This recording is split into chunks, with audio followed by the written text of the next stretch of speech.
Здравствуйте, уважаемые телезрители! В студии Арифа Кабба в очередной раз мы собрали для вас самое важное, интересное и актуальное из всей международной повестки вокруг Абхазии. Все, что может влиять на нас прямо или косвенно. Итак, начнем. Пожалуй, самое заметное и важное событие для нас – это состоявшаяся в конце прошлой недели встреча двух президентов Абхазии и России – Аслана Бжаня и Владимира Путина на государственной даче президента России в Сочи Бочаров-Ручей. По сообщениям официального сайта администрации президента, на встрече, которая длилась примерно 3 часа, обсуждался, цитата, «широкий спектр вопросов двустороннего сотрудничества и других вопросов, представляющих взаимный интерес». Перед телевизионными камерами главы двух стран выразили свое намерение спокойно и не спеша обсудить вопросы, представляющие взаимный интерес. Президент Аслан Бжаня поблагодарил российского лидера Владимира Путина за помощь нашей республике во многих направлениях, в том числе и в медицинском. Как известно, в период пандемии на помощь нашим врачам пришли российские коллеги, а в Сухуми так вообще развернут мобильный госпиталь. Также Аслан Бжаня пригласил Владимира Путина в гости в Абхазию, дав знать, что он в нашей республике всегда желанный гость.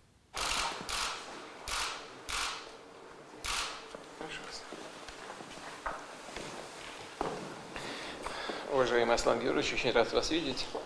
Мы последний раз, по-моему, виделись на Параде Победы в Москве. Но сейчас есть возможность, не спеша, в спокойной обстановке поговорить о том, как ситуация развивается в наших межгосударственных отношениях. К сожалению, пандемия оказывает влияние на экономику, хотя, безусловно, Россия остается партнером номер один, больше 70% всего оборота экономического республики с Россией. У нас есть очень значимые направления сотрудничества. Я уже не говорю про туризм, но есть и другие составляющие, и сельское хозяйство, и телекоммуникации. Все это, может быть, должно быть предметом нашего сегодняшнего обсуждения. Я надеюсь, что та помощь, которую российские медики оказывают республике в борьбе с пандемией, тоже является существенной. Знаю, что наши специалисты работают в красной зоне Гудаутской больницы, и мобильный госпиталь развертывается Министерством обороны, военные медики тоже работают. Вот все эти и другие вопросы, которые представляют, как в таких случаях говорят, взаимный интерес, мы сегодня с вами спокойно, не спеша можем обсудить и здесь, а потом за рабочим завтраком. Спасибо. Я благодарю вас за эту встречу. В таком формате встреча у нас проходит первый раз. Пользуясь случаем, хочу выразить слова благодарности от имени многонационального народа Абхазии российскому народу, лично вам, Владимир Ильич, за ту поддержку и помощь, которую вы нам оказываете на протяжении многих лет. Мы вам за это признательны.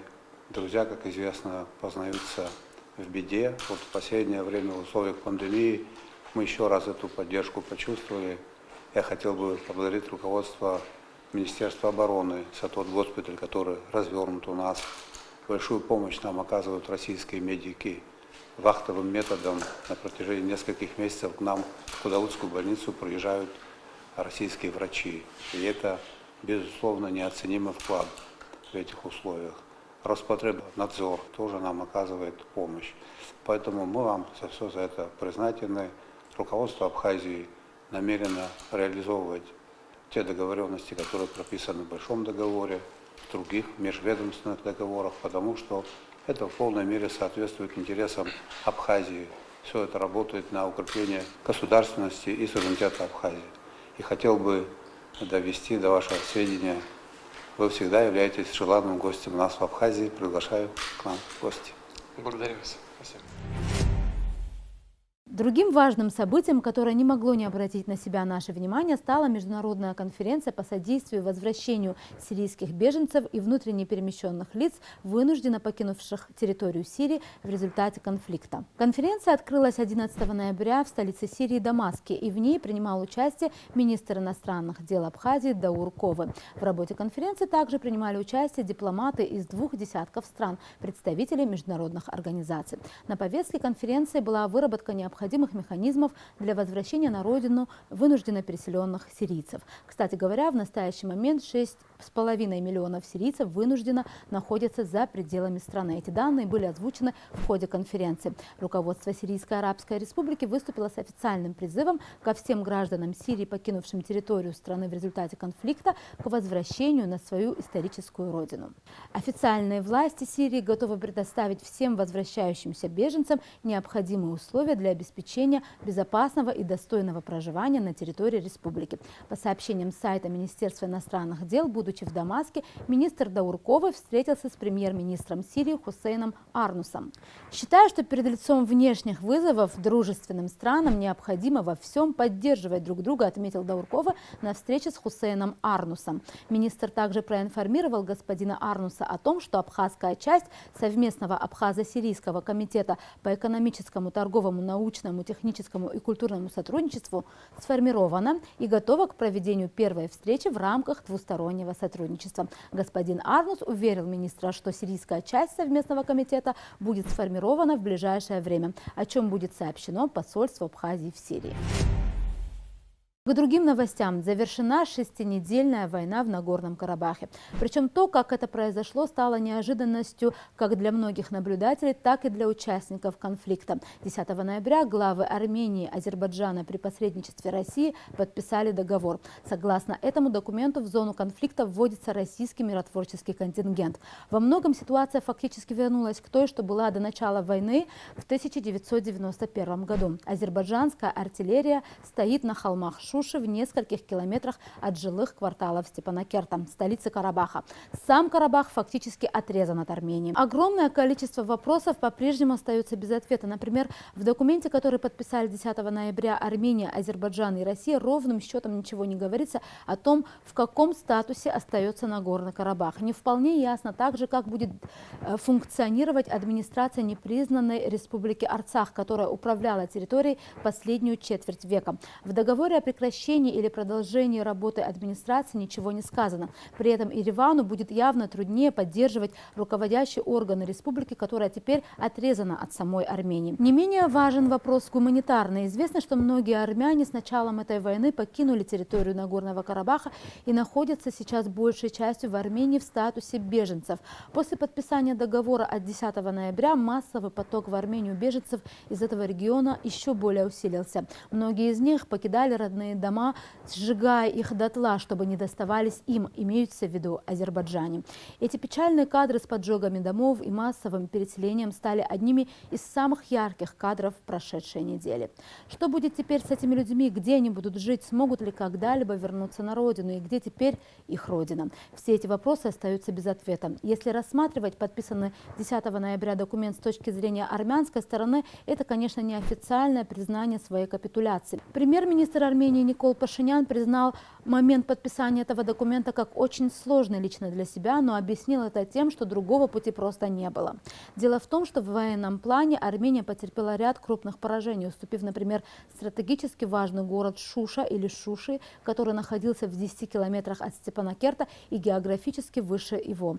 Тем самым, захватив Шушу и отрезав Нагорный Карабах от Армении, азербайджанцам осталось лишь полностью овладеть территорией Нагорного Карабаха, и именно чтобы избежать такого исхода, премьер-министру пришлось подписаться под документом от 10 ноября. Согласно этому документу, по линиям соприкосновения армянских и азербайджанских территорий Россия вводит миротворческий контингент количеством 2000 человек на 5 лет. О том, что будет после этих 5 лет, ничего в документе не сказано. Что любопытно, Турция, которая изначально в этой войне выступала на стороне Азербайджана, к подписанию документа не имеет никакого отношения. Соглашение от 10 ноября в самой Армении восприняли крайне негативно. Было очень много возмущений и часто высказывалось мнение о том, что со стороны руководства Армении это предательство национальных интересов. Пожалуй, более всего интересен анализ тех, кто видит ситуацию изнутри. Например, армянский историк Гаене Айвазян заявила, что именно армянская неуступчивость, высокомерие и ненависть привели к трагическим последствиям в Нагорном Карабахе. По ее мнению, отдав столько жизней, кстати, счет идет на тысячи, Армения даже не получила промежуточного статуса для Нагорного Карабаха. Карабаха. Но тем не менее, историк уверен, что даже на таких условиях Армения должна лелеять полученный мир. Апрельская война 2016 года стала четким сигналом о том, что статус-кво исчерпан, считает Айвазян. Заявлением «Карабах – это Армения и точка» премьер-министр Пашинян отступил от идей мира, выбрав войну, считает Айвазян. У нас тоже есть множество вопросов о том, что же все же произошло в Нагорном Карабахе и как сложившаяся ситуация повлияет на регион в целом. Мы попросили ответить на наши вопросы политолога Беслана Хакба.